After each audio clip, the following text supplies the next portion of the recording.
श्री गणेशाय नमः। ओम श्री जगदम्बिकाय नमः। श्रीमद् देवी भागवत स्कंद 11 अध्याय 8 से 16। भूत शुद्धि, भस्म महात्म्य तथा प्रातः संध्या का वर्णन।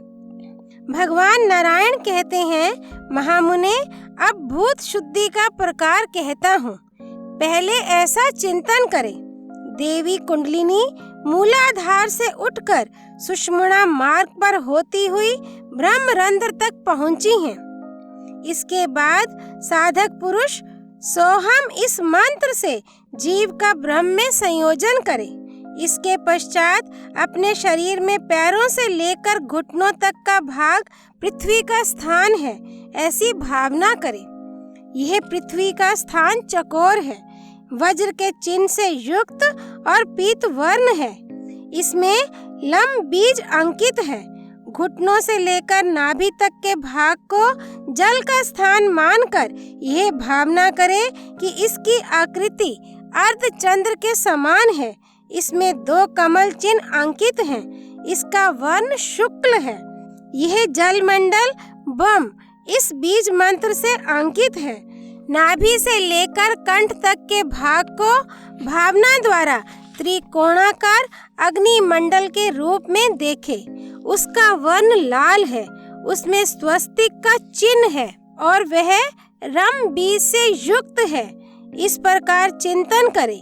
हृदय से ऊपर भौहों तक का भाग वायुमंडल है। उसका वर्ण धूम्र है। उसकी आकृति षटकोण है और वह 6 बिंदुओं से चिन्हित और यम इस बीज से अंकित है, ऐसी भावना करे। भौहों के मध्य से लेकर ब्रह्मरंध्र तक का भाग आकाश मंडल है। उसकी आकृति गोल और रंग श्वेत और परम मनोहर है। उसमें हम बीज अंकित है, ऐसा ध्यान करे। इस प्रकार चिंतन करने के पश्चात प्रत्येक भूत का एक दूसरे में लय करे। पृथ्वी को जल में, जल को अग्नि में, अग्नि को वायु में, वायु को आकाश में, आकाश को अहंकार में, अहंकार को महत्तत्व में और महत्तत्व को प्रकृति में विलीन करे। यह प्रकृति ही अब परब्रह्म अथवा माया कहलाती है। इसका परमात्मा में लय करे। इस प्रकार परम ज्ञान से संपन्न होकर अनादि जन्मों में संचित किए हुए पाप समुदाय का एक पुरुष के रूप में चिंतन करे। वह बाईं कुक्षी में बैठा है। अंगूठे के परिमाण वाला वह पाप पुरुष कृष्ण वर्ण का है। ब्रह्म हत्या उसका शिरोभाग है। सुवर्ण की चोरी उसकी 2 भुजाएं हैं। वह सुरापान रूपी हृदय से युक्त है। गुरु तल्प ही उसका कटी भाग है। इन पापों और पापियों का संसर्ग ही उसके 2 चरण हैं। उपपातक उसका मस्तक है। वह अपने हाथों में ढाल तलवार लिए हुए है। उसके शरीर का रंग काला है। ऐसे उस दुस्सहा पाप पुरुष का मुख नीचे की ओर है। इस प्रकार चिंतन करे। तत्पश्चात वायु बीज यम का स्मरण करते हुए पूरक प्राणायाम से वायु को भरकर उसके द्वारा इस पाप पुरुष के शरीर को सुखा दे। फिर रम इस वाहिनी बीज के द्वारा अग्नि प्रकट करके अपने शरीर से युक्त उस पाप पुरुष को भस्म कर दे। तत्पश्चात बुद्धिमान पुरुष ये चिंतन करे कि कुंभक के जप से यह पाप पुरुष भस्म हो गया है। अब इस पुरुष के दग्ध हुए शरीर के भस्म को वायु बीज यम के जप से रेचक प्राणायाम करके बाहर निकाल दे।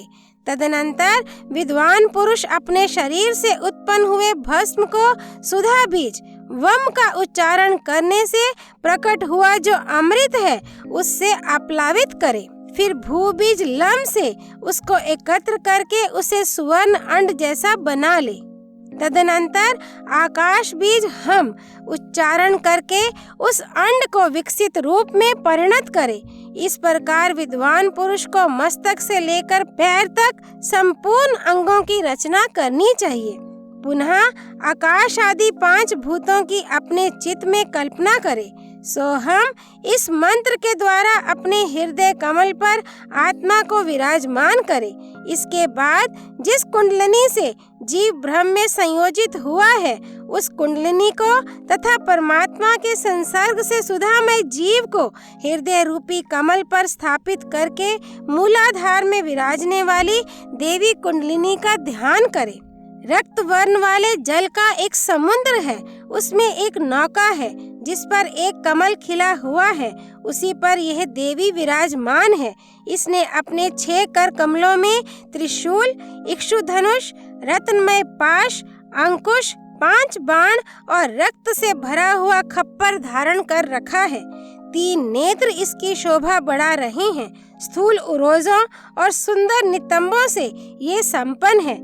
ऐसी प्राण शक्ति स्वरूपा भगवती कुंडलिनी हमें सुख प्रदान करें। इस प्रकार परमात्मा स्वरूपिणी प्राण शक्ति देवी कुंडलिनी का ध्यान करने के पश्चात संपूर्ण कार्यों में अधिकार प्राप्त करने के लिए भस्म धारण करना चाहिए। विभूति धारण करने का महान फल है। तदनंतर भगवान नारायण ने शिरोव्रत, भस्म महात्म्य, भस्म भेद, भस्म धारण विधि, भस्म महात्म्य का बड़े ही विस्तार से वर्णन करके त्रिपुंड्र की महिमा बतलाई। इसके बाद ऊर्ध्व पुंड्र धारण की विधि एवं महिमा बतलाकर अंत में उन्होंने कहा, नारद, भस्म धारण करने का विस्तृत महात्म्य मैंने तुम्हें सुनाया। अब संध्योपासन के उत्तम पुण्य का प्रसंग सुनो।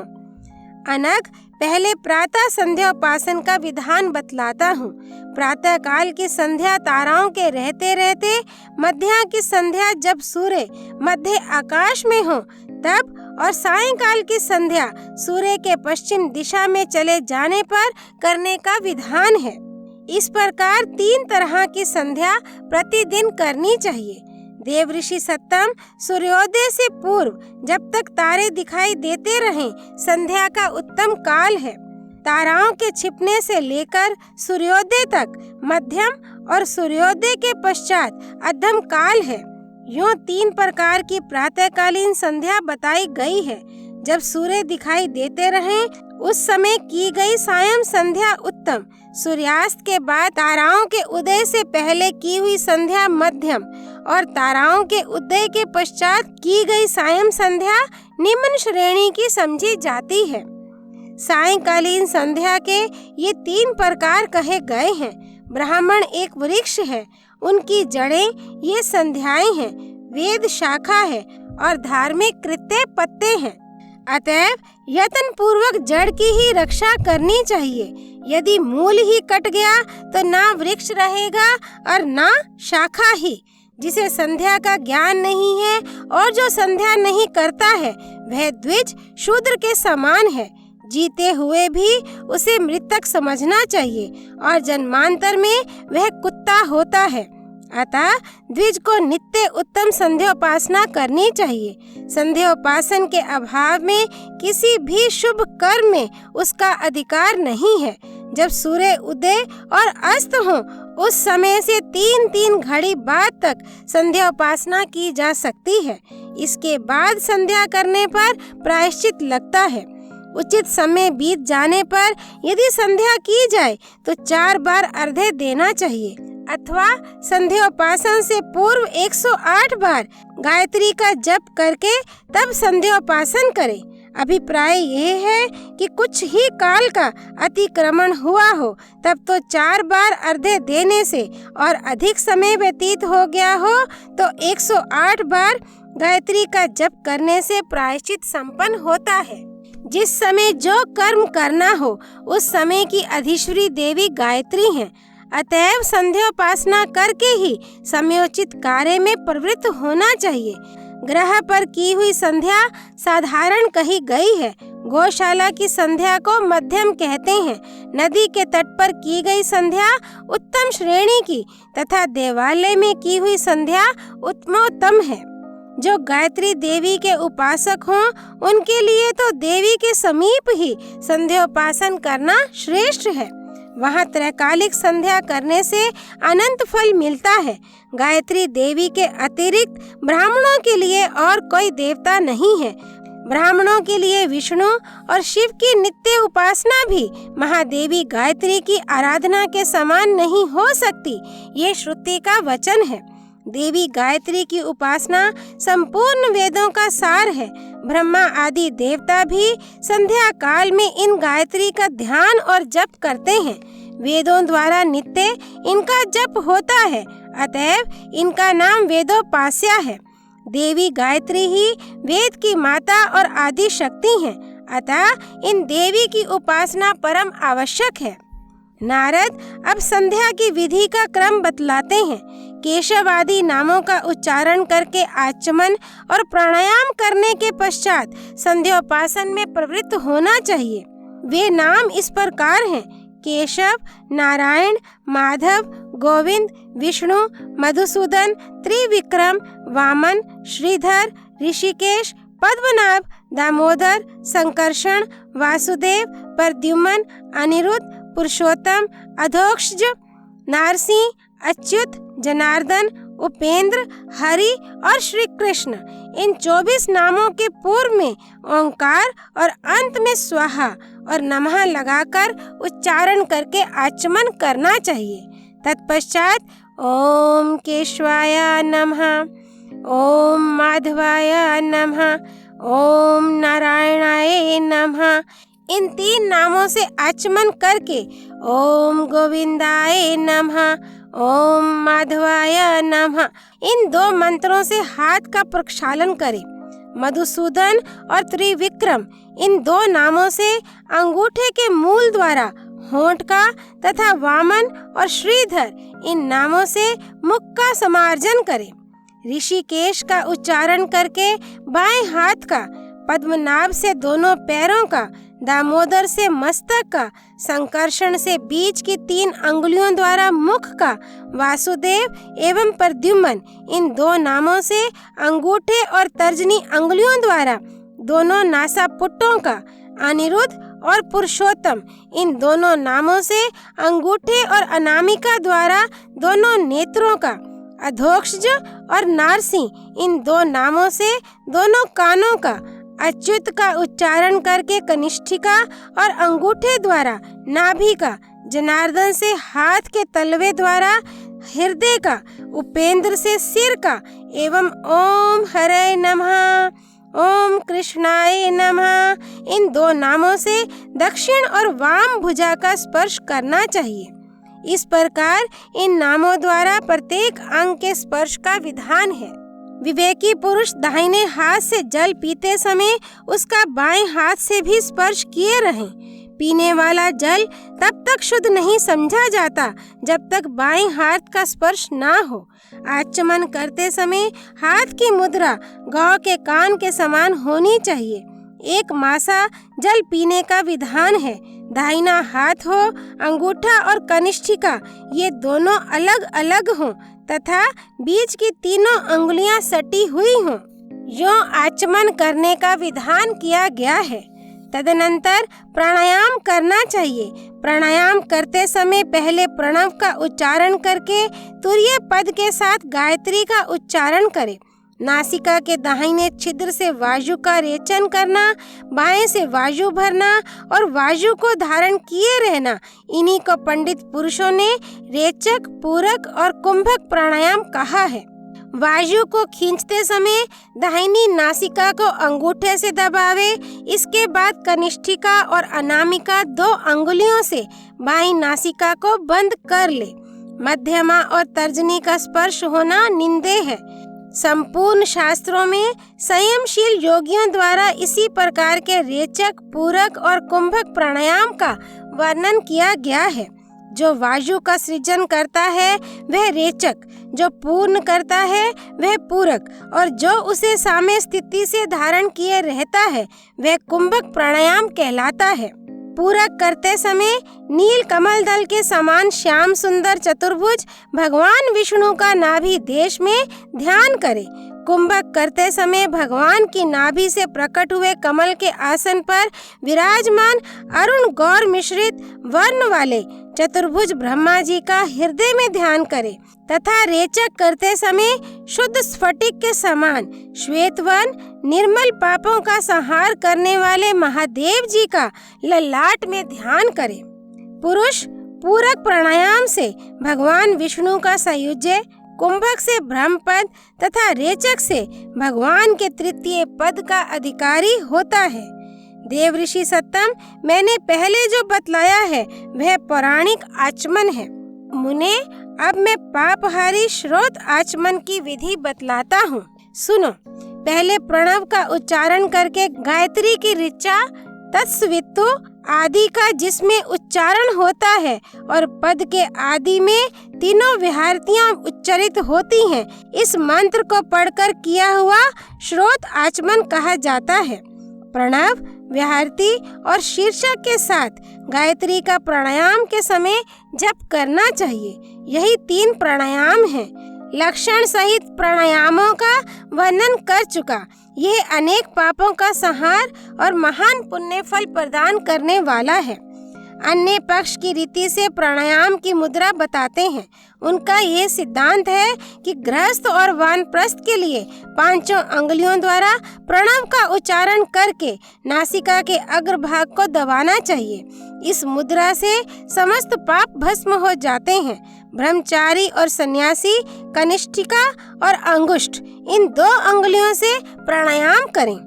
आपोहिष्ठा इत्यादि 3 ऋचाओं से कुशा के जल द्वारा 3 बार शरीर का प्रोक्षण करें, अथवा इन तीनों ऋचाओं में जो 9 पद हैं उनके आदि में प्रणव का उच्चारण करके उनसे मार्जन करने का नियम है। इस मार्जन से 1 वर्ष का संचित पाप धुल जाता है। तत्पश्चात सूर्यश्च इस मंत्र को पढ़कर आचमन करें। यह आचमन अंतःकरण के पापों का अंत करने वाला है। कुछ लोग मार्जन करने का अन्य प्रकार बतलाते हैं। उनका कथन है, प्रणव और विहारती के साथ गायत्री का और आपोहिष्ठा इस सूत्र का साथ साथ उच्चारण करके मार्जन करना चाहिए। अपने दाहिने हाथ को गौ के कान के समान बनाकर उसमें जल ले। उस जल को नासिका के अग्रभाग पर रखे और सोचे कि मेरी वाम कुक्षी में पाप बसा हुआ है। कुश के समान उसकी आकृति है, उसका वर्ण कृष्ण है। यूं भावना करते हुए ऋतंच सत्यम इस ऋचा का पाठ करें। तत्पश्चात द्रुपदा देव इस ऋचा को पढ़कर नासिका के दाहिने छिद्र से श्वास मार्ग द्वारा शरीर में रहने वाले उस पाप को हाथ के जल में उपस्थित करे और उस पर दृष्टि न डालकर उस जल को अपने वाम भाग में भूमि पर फेंक दे। ऐसी भावना करे कि मेरा शरीर अब बिल्कुल निष्पाप हो गया। इसके बाद उठकर खड़ा हो जाए, दोनों पैर सटे रहें, अंजलि में जल ले, तर्जनी और अंगूठे को अंजलि से अलग रखे। फिर सूर्य नारायण की ओर देखकर गायत्री मंत्र से अभिमंत्रित जल उनको अर्पण करे। मुनिवर अर्घ्य देते समय इसी प्रकार 3 अंजलि जल देना चाहिए। इसके बाद उपासक सूर्य का मंत्र पढ़ते हुए उनकी प्रदक्षिणा करे। मध्याह्न समय में 1 बार और दोनों संध्याओं में 3-3 बार अर्घ्य दान का नियम है।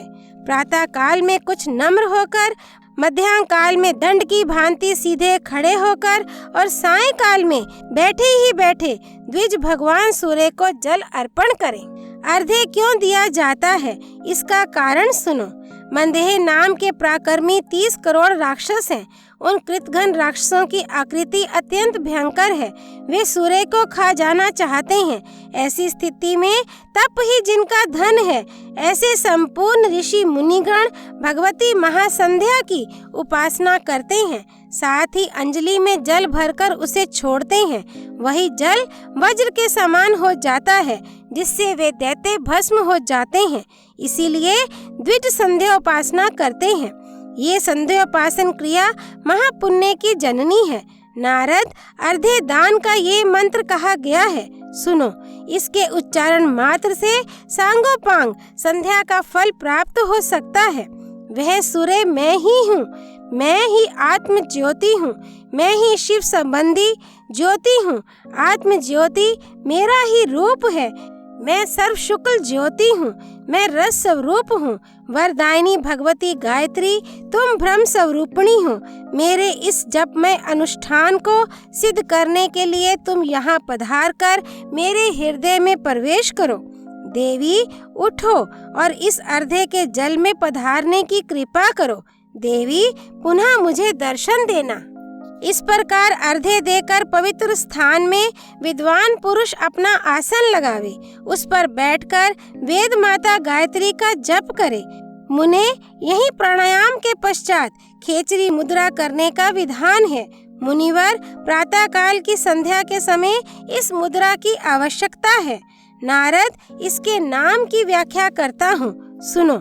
जिसके प्रभाव से चित्त और जीवा आकाश में जाकर विचरण करते हैं, उसका नाम खेचरी है।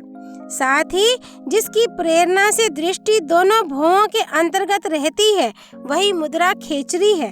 नारद, सिद्धासन के समान ना कोई आसन है, कुंभक वायु के समान ना कोई वायु है, और खेचरी मुद्रा के समान ना कोई मुद्रा है। इसे ध्रुव सत्य समझना चाहिए।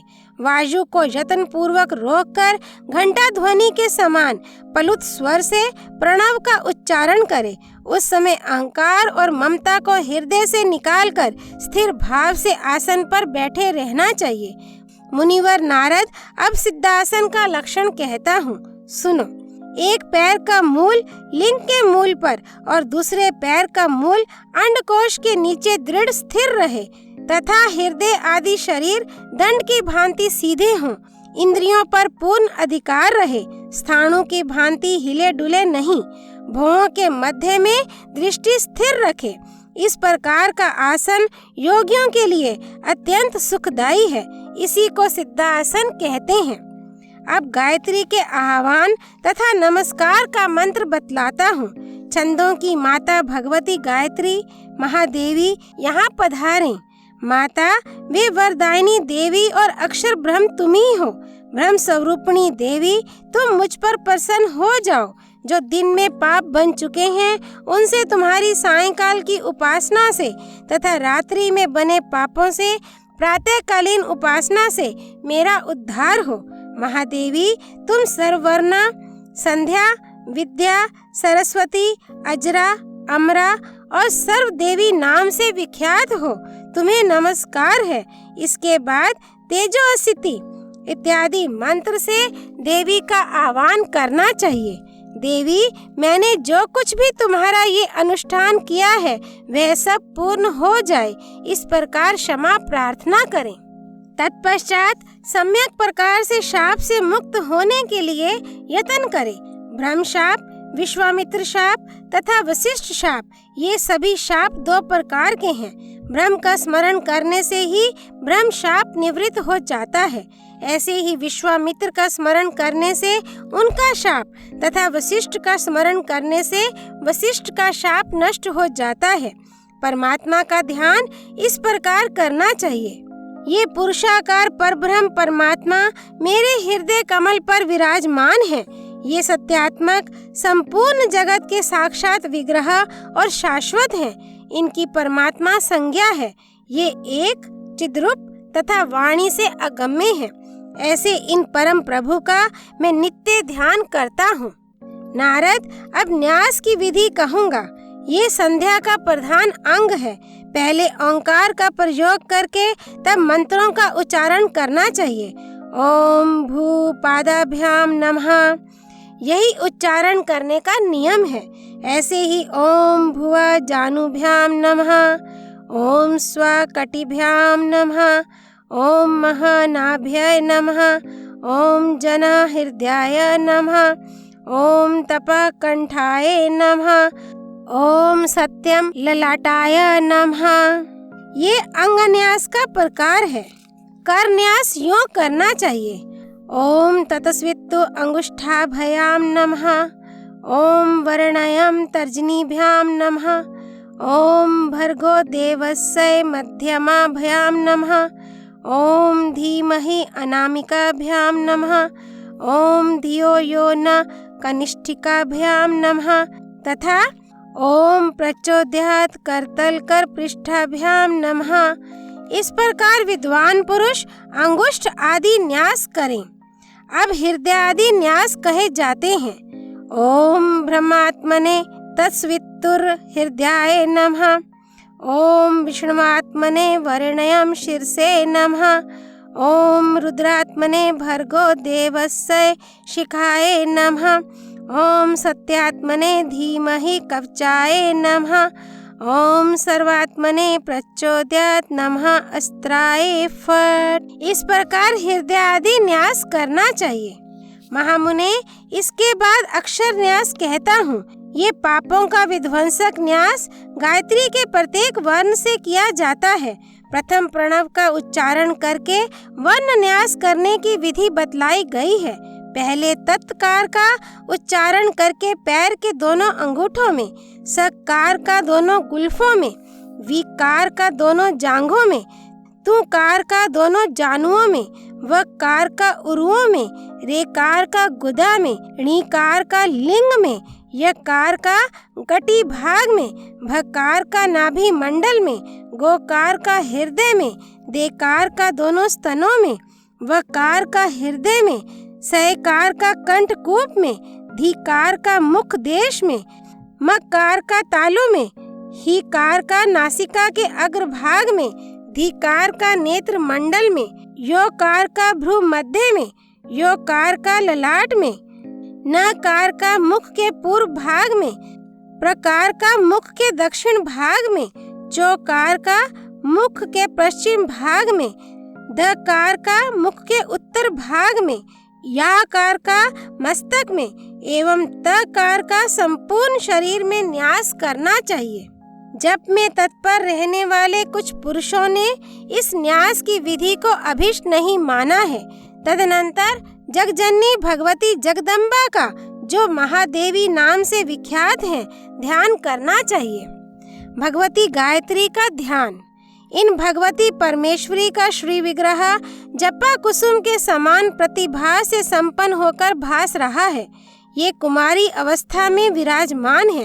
लाल चंदन से अनुलिप्त होकर रक्त कमल के आसन पर आसीन है।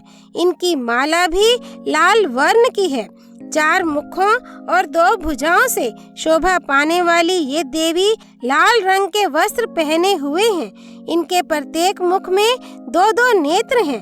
इन्होंने स्त्रुक, स्त्रुआ, जपमाला और कमंडलू धारण कर रखा है। संपूर्ण आभरण इनके दिव्य विग्रह को प्रकाशित कर रहे हैं। ये भगवती ऋग्वेद का अध्ययन कर रही हैं। हंस इनका वाहन है। ब्रह्मा जी इन्हें अपने हृदय में विराजमान करके इनकी उपासना करते हैं। इनके ऋक, यजु, साम और अथर्ववेद 4 पद हैं। पूर्व, दक्षिण, पश्चिम, उत्तर, उद्धव, अधर, अंतरिक्ष और अवांतर आदि दिशाएं इन 8 कुक्षियों से ये शोभा पाती हैं। व्याकरण, शिक्षा, कल्प, निरुक्त, ज्योतिष, इतिहास, पुराण और उपनिषद ये भगवती महेश्वरी के 7 सिर हैं। अग्नि मुख के, रुद्र शिखा के और विष्णु चित्त के स्थान में शोभा पाते हैं। इस प्रकार भगवती गायत्री का ध्यान करना चाहिए। ब्रह्मा जिनके कवच हैं, सांख्य शास्त्र जिनका गोत्र कहा गया है तथा जो आदित्य मंडल में विराजमान रहती हैं, उन भगवती महेश्वरी का अपने हृदय में ध्यान करें। इस प्रकार वेद माता भगवती गायत्री का विधि पूर्वक ध्यान करके उन्हें परम प्रसन्न करने वाली पवित्र मुद्राएं बनानी चाहिए। सुमुख, संपुट, वित्तत, विस्तृत, द्विमुख, त्रिमुख, चतुर्मुख, पंचमुख, षण्मुख, अधोमुख, व्यापकांजलि, शकट, यमपाश, ग्रंथित, सम्मुखोन्मुख, विलंब, मुष्टिक, मत्स्य, कूर्म, वरहा, सिंहाक्रांत, महाक्रांत, मुद्गर और पल्लव ये 24 मुद्राएं हैं। भगवती गायत्री के सम्मुख इन मुद्राओं के प्रदर्शन का बड़ा महत्व है। इसके बाद विद्वान पुरुष को 100 अक्षरों वाली गायत्री की एक आवृत्ति करनी चाहिए। गायत्री के 24 अक्षर तो वर्णित हैं ही। जात वेद से सुनवाम सोम तथा त्र्यंबकम यजामहे इन वैदिक मंत्रों का साथ ही उच्चारण करने से 100 अक्षरों वाला यह गायत्री मंत्र संपन्न हो जाता है। विद्वान पुरुष को चाहिए कि एक बार इसका भी जप करें। इस जप के पश्चात पहले ओंकार का उच्चारण करके भूर्भुवः स्वः इसके साथ 24 अक्षरों वाली गायत्री का जप करें। इस प्रकार नित्य जप करने वाला श्रेष्ठ ब्राह्मण संध्या के संपूर्ण फलों को प्राप्त करके परम सुखी हो जाता है। अध्याय 8 से 16 संपूर्ण। भक्त वत्सल श्री हरि नारायण भगवान की जय। देवऋषि नारद की जय। जय माता दी। श्री भगवती देवी अर्पणमस्तु।